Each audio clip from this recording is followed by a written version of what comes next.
Hey guys, this is Chef Chris, and today we are making homemade chicken pot pies. I love chicken pot pies. You know what? Not just chicken pot pies. I love beef, I love turkey. Any pot pie will do in the winter. So comforting, so delicious. Never buy those store-bought ones.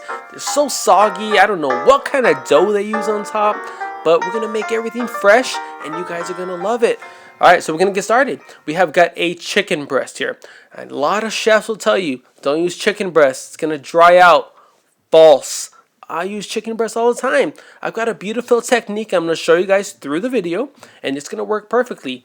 But if you are a little bit of a scaredy cat, fine. Buy some bone-in chicken legs or some thighs. Preferably thighs. Those are my favorite cut. Alright, so we're not using a saute pan here. We're using more of like just a regular stew pan. We have got the heat here on about medium-high heat. And we're going to throw in a nice amount of olive oil. And we're going to throw that chicken breast presentation side down, of course, to get that beautiful sear, okay? We're going to sear this for about maybe 3 to 4 minutes to get that beautiful golden crust, just like that. Alright, so at this point, my technique comes in handy.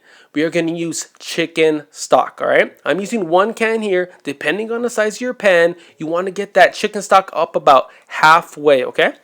That is going to ensure that your chicken breast become very moist. Now, I did turn the heat here down about medium, okay? Because otherwise it's going to bubble. That sauce is going to reduce too much. I didn't show you guys, I'm sorry. But put it down to medium heat, okay? And we're going to cook this for about 13 to 15 minutes, depending on the size of your chicken breast. This was about medium, so 13 was good. All right, so about 3 minutes left on the clock. We have got this beautiful sliced baby carrots. We're going to give these a head start because of the corn and the peas are already cooked. The carrots are a little more tough, so we're going to throw those in there, let those cook for about 3 to 4 minutes. Give it a taste. They were perfect, al dente. Nice and crispy, not too soft, not too hard. They were great. All right, so we're going to take out a chicken breast and we are going to let this rest. Very important. Never, ever slice meat when it's fresh out of the pan. You can lose all the juices. Nobody wants that.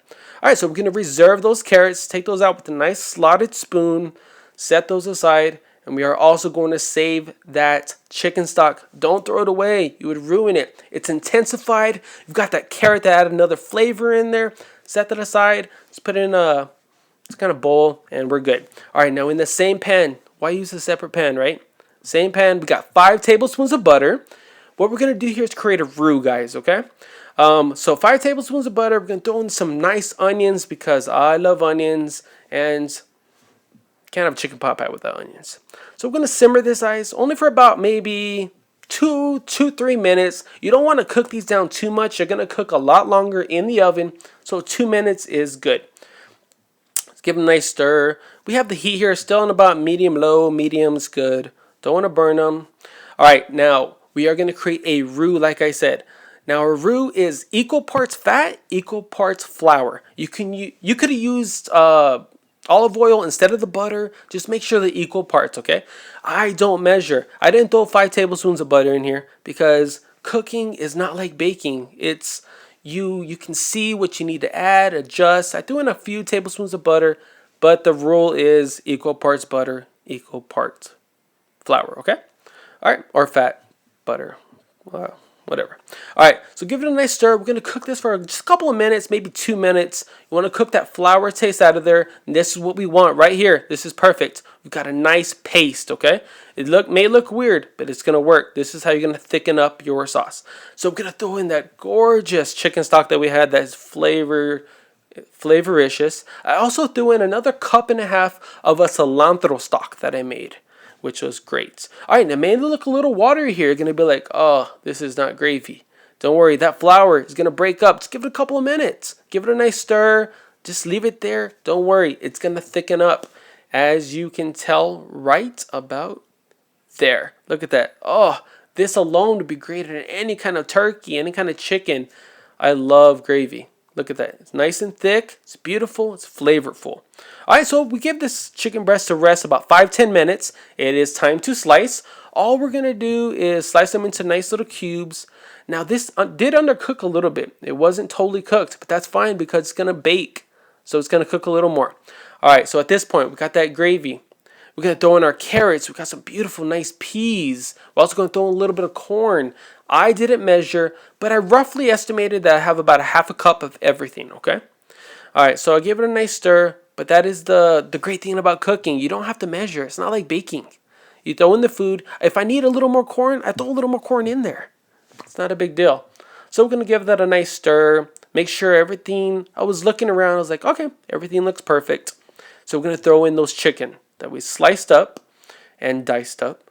Give that a nice stir as well.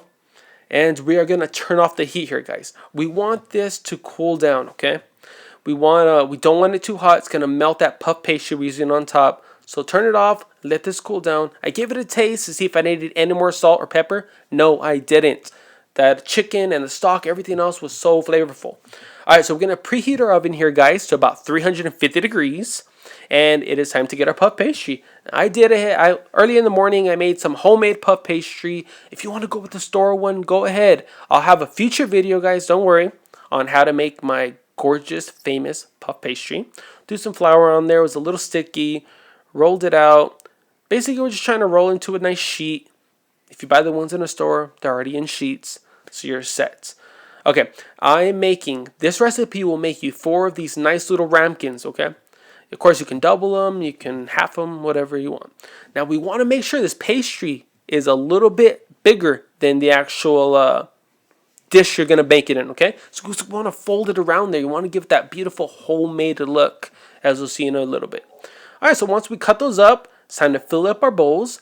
This has cooled down. It's still a little warm, and I wish I let it cool down just a little bit more, but I'm not very patient. So we're going to fill up our ramekins just about there. It's going to reduce a little bit in the oven, so you want to fill it up pretty high, actually, okay? Now we're going to put in our puff pastry right around. You don't need to put any kind of egg wash around there. The amount of butter that's in this puff pastry, you don't need it. It's going to stick.